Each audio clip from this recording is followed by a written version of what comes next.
دوسری قسم کہ بعض آیات کو پڑھ لیا جائے اور بعض آیات کو چھوڑ دیا جائے، چند آیتیں پڑھ لی جائے اور چند آیتیں چھوڑ دی جائے، یہ بھی تحریف معنوی کہلاتی ہے، اور یہ اس کی دوسری قسم ہے۔ تیسری قسم یہ ہے کہ کتاب مقدس کے اندر سے نازل شدہ احکام کو ہٹا کر اپنی مرضی سے خدا کے کلام بنا کے پیش کر دینا، یعنی وہ باتیں ویسی کی ویسی ہیں لیکن اس کو اپنی مرضی سے بیان کرنا، یہ بھی تحریف ہے۔ بائبل کے اندر کچھ لکھا بتاتے لوگ کچھ، اور یہ تحریف معنوی ہے۔ چوتھی قسم کی یہ ہے تحریف کہ جو مشترک المانی ہے، ان معنیوں کو اپنے مقصد کے لیے بیان کرنا۔ بائبل کے اندر جن کے معنی مشابہت رکھتے ہیں، ان کی مشابہت کو اپنے مقصد کے لیے بیان کرنا، یہ تحریف معنوی کہلاتا ہے۔ اور پھر پانچویں بات ہے کہ آیات کی غلط تشریح و تعویل کرنا، آیات کی غلط تشریح و تعویل کرنا، یہ بھی تحریف معنوی ہے۔ اب میں نے آپ کو دو تحریفیں بتائی ہیں، پہلی تحریف لفظی اور دوسری تحریف معنوی۔ اب قرآن پاک کے اندر ان چند آیات کا ذکر آتا ہے جہاں بات کہی گئی ہے کہ عیسائیوں نے، یہودیوں نے بائبل کے اندر تحریف کر دی ہے۔ میں آپ کے سامنے ان آیات کو رکھنا چاہتا ہوں۔ سورۃ المائدہ آیت نمبر 14 کے اندر یوں لکھا ہے، یہ لوگ اہل کتاب کلمات کتاب کو اپنے مقامات سے بدل دیتے ہیں۔ یہ لوگ اہل کتاب یعنی یہودی اور مسیحی کتاب مقدس کو اپنے مطلب کے مطابق بدل دیتے ہیں اور اس کی جگہ کچھ اور کر دیتے ہیں۔ یہاں جو بدلنا ہے، تفسیر وحیدی میں امام بخاری اور پھر سر سید احمد بتاتے ہیں کہ یہ بدلنا جو ہے اس کے معنوں کو تبدیل کرنا، نہ کہ مطلب کو۔ اور یہ قسم بائبل مقدس کے لوگوں نے یہ کیا۔ تاریخ بتاتی ہے کہ اس زمانہ کے اندر لوگوں نے ایسا کچھ کیا، جب تلاوت کرتے تھے تو اپنی زبان کو مروڑ کر تلاوت کی جاتی تھی، اور یہی الزام پھر لگایا گیا یہودیوں پر۔ یہودیوں کو جب اہل اسلام والے کہتے تھے السلام علیکم تو وہ کہہ رہے السلام علیکم،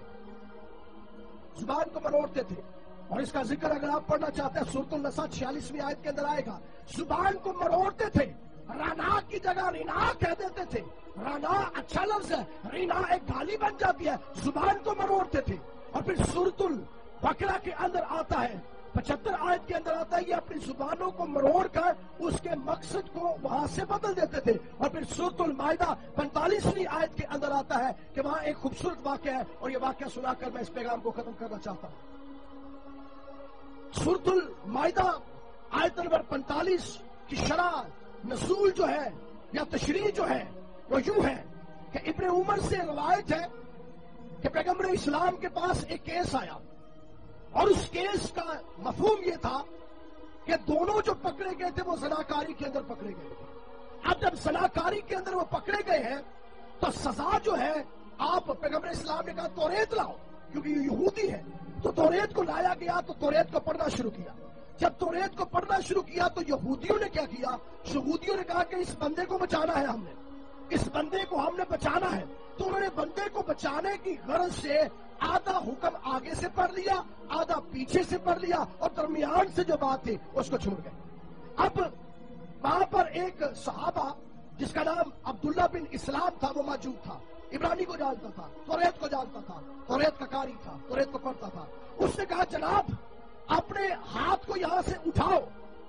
تو جب ہاتھ کو اٹھایا گیا تو وہاں پر سزا یہ تھی کہ اسے کوڑے نہ مارو بلکہ اسے سنسار کرو۔ تو پیغمبر اسلام نے کہا جو کچھ توریت کے اندر لکھا ہے وہ سچا ہے، اس کو سنسار کیا جائے۔ انہوں نے اپنے مقصد کے لیے تحریف کی ہے، تحریف معنوی کی ہے، اپنے مطلب کو بگاڑا ہے تاکہ اپنا مقصد حاصل کیا جا سکے۔ اور وہ آیت آج بھی توریت کے اندر منو ان موجود ہے، اور استثناء کی کتاب کے 22ویں باب کی 22ویں آیت ہے، اگر کوئی مرد کسی شوہر والی عورت سے زنا کرتے پکڑا جائے تو وہ دونوں مارے جائے، مرد بھی مر جائے اور عورت بھی، اس لیے کہ وہ صحبت کی ہے انہوں نے، اور اسرائیل کے اندر انہوں نے برائی کی ہے، انہیں سنسار نہ کیا جائے، ان کو مار دیا جائے۔ سو میرے عزیزو، جو الزام ہم پر لگایا جاتا ہے، یہ مسکنسپشن جو ہے، یہ تحریف معنوی کی ہے، تحریف لفظی نہیں ہے۔ اور بائبل مقدس کے اندر تحریف لفظی کا کوئی ذکر نہیں ہے، اور بائبل مقدس تحریف لفظی سے پاک ہے، اور یہ آج بھی ویسا ہے، کل بھی ویسا ہے، اور پھر آئندہ زمانے تک ویسا رہے گا۔ اور اگر کسی کو شکوک ہے، اگر کسی کو شک ہے کہ فلاں فرق ہے، فلاں ترجمہ فرق ہے، تو میں آپ کو بتاتا جاؤں یہ تحریف مانوی ہے، تحریف لفظی نہیں ہے۔ اگر آپ جاننا چاہتے ہیں کہ متن کے اندر منو ان ویسا ہے تو آئیے برٹش میوزیم کے اندر سے تمہاروں کو دیکھیے، اور اگر آپ برٹش میوزیم نہیں جا سکتے تو ڈاکٹر کیال ناصر کی لائبریری میں آج بھی وہ تمہار پڑے ہیں جو پاکستان کی مسیحت کو اور ان لوگوں کو جو بائبل کے الہام کے خلاف باتیں کرتے ہیں، منہ بولتا ثبوت ہے کہ جیسے بائبل مقدس منو ان نازل ہوئی تھی ویسی کی ویسی آج بھی موجود ہے۔ گھاس سوکھ جائے گی، پھول کملا جائے گے، لیکن ہمارے خدا کا کلام، ہمارے خدا کا کلام اب تک قائم رہے گا۔ اور میرے یسوع مسیح نے آخری کتاب میں فرما دیا، اور یہ آخری آیت آپ کے نظر کرنا چاہتا ہوں۔ کلام مقدس میں لکھا ہے، مکاشوہ کی کتاب 22 باب 19 آیت،